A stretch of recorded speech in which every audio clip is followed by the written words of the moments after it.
ಎಲ್ಲರಿಗೂ ನಮಸ್ಕಾರ. ನಾನು ಈಗ 2.8 ವಿಜ್ಞಾನದ ಪ್ರಯೋಗವನ್ನು ಮಾಡುತ್ತಿದ್ದೇನೆ. ಎಲ್ಲರೂ ಬನ್ನಿ ಮಾಡೋಣ. 200 ಗ್ರಾಂ ಮೈದಾ ಹಿಟ್ಟನ್ನು ಬಿ ಬಟ್ಟಲಿಗೆ ಬೆರೆಸುತ್ತಿದ್ದೇನೆ ಮತ್ತು ಎ ಬಟ್ಟಲಿಗೂ ಕೂಡ ಬೆರೆಸುತ್ತಿದ್ದೇನೆ.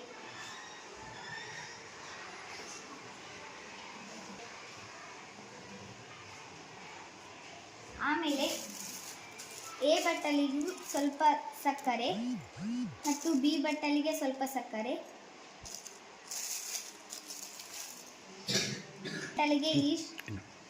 ಎ ಬಟ್ಟಲಿಗೆ ಈಸ್ಟ್ ಪುಡಿ, ಎರಡಕ್ಕೂ ಸ್ವಲ್ಪ ಸ್ವಲ್ಪ ಬಿಸಿ ನೀರನ್ನು ಬೆರೆಸುತ್ತಿದ್ದೇನೆ.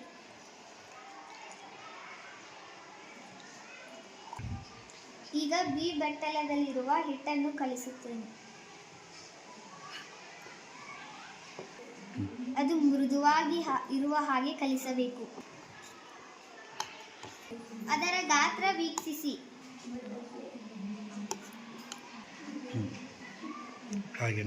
ಈಗ ಏನೇ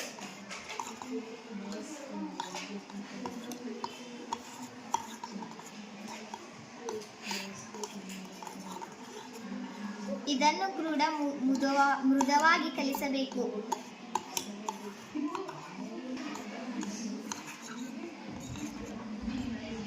ಈಗ ಇವು ಎರಡೂ ಹಣ್ಣು 4 ರಿಂದ 5 ಗಂಟೆ ಬೆಚ್ಚಗಿನ ಸ್ಥಾನದಲ್ಲಿ ಇಡಬೇಕು. ಸುಮಾರು 6 ಗಂಟೆಗಳ ನಂತರ ಎ ಬಟ್ಟಲದಲ್ಲಿರುವ ಹಿಟ್ಟು ಉಬ್ಬಿದೆ, ಏಕೆಂದರೆ ಇದರಲ್ಲಿ ಉದುಗುವಿಕೆ ಕ್ರಿಯೆ ನಡೆದಿದೆ ಮತ್ತು ಇಂಗಾಲದ ಡೈಆಕ್ಸೈಡ್ ಬಿಡುಗಡೆಯಾಗಿದೆ. ಆದ್ದರಿಂದ ಹಿಟ್ಟು ಉಬ್ಬಿದೆ. ಬಿ ಬಟ್ಟಲದಲ್ಲಿರುವ ಹಿಟ್ಟು ಉಬ್ಬಿಲ್ಲ, ಏಕೆಂದರೆ ನಾವು ಇದಕ್ಕೆ ಈಸ್ಟ್ ಪುಡಿಯನ್ನು ಸೇರಿಸಿಲ್ಲ ಮತ್ತು ಉದುಗುವಿಕೆ ಕ್ರಿಯೆ ನಡೆದಿಲ್ಲ.